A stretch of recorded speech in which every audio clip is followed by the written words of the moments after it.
Here's a question I have though, Tommy. Like, how did you not know you were going number one? I mean, well, I'm curious. The entire week. No, but I'm curious about Tommy. this because it flipped. Yeah. I'm curious at what point you said it was the same day because it was sort of a foregone conclusion that you were not going to go number one. Exactly. It felt like until and the odds flipped. Yeah. The bookies got wind of something. No, I actually found out.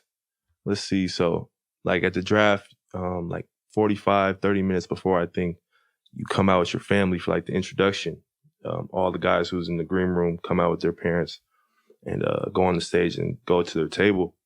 And so while all the guys, are back there, me and my family, everybody's family, they got TVs backstage, and the TVs were muted, but they had the subtitles, and it was on NBA Today. So that's like Woj, I think Kendrick Perkins was on there, Richard Jefferson, like that crew that does that show.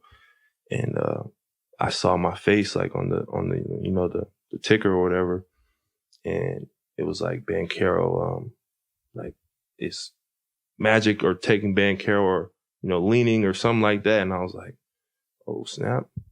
I tapped my parents. I was like, yo, look. And like my face is on there and they're talking about it. I'm like, oh wow! Like, so we go out to the introduction, and I sit down at my table, and then Mike Miller, my agent's there, already sitting, and he's just like, we got action, like. Yeah, like how Mike is like we got action. He's like, I don't know nothing's for sure, but like we got action. Be ready. So now I'm like, okay, hold on. All right, like here we go. Like this is. I knew it wasn't just gonna be like I felt I was going number 3, but something in me told me it wasn't just gonna happen. Like, oh, you just go and boom. Like I knew there was gonna be some dramatics. So like the time keeps ticking. Mike's working on his phone. Mike's over there next to me. He's talking to himself. He's like locked in. I'm over there laughing. Like Mike's over there talking to himself. Like, come on, Mike. Be a fucking agent, Mike.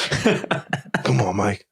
He's on the phone. He's working. And I'm just like, man, this is crazy.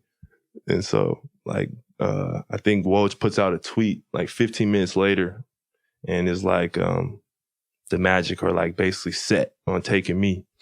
And like as I'm shown that tweet, I think my dad showed me, like the cameras were on all 3 of our tables, all 3 of the guys who were supposed to go top 3, and they started all coming to my table, and that's when it kind of hit me, and I'm like, oh wow, this is about to happen. And then here comes Mike. He slams the phone in front of me with a text from, I think the Magic front office. It was like, Paolo's the pick. And he was just like, congratulations, and then probably 45 seconds later, the commissioner came out and announced the pick. And it all happened like it felt so fast. It just overwhelmed me. And like I started crying, which is crazy. Before that, I never cried tears of joy. Like I didn't really understand how that could even happen. I'd never been that happy that I've been overwhelmed like that. But yeah. What a cool moment.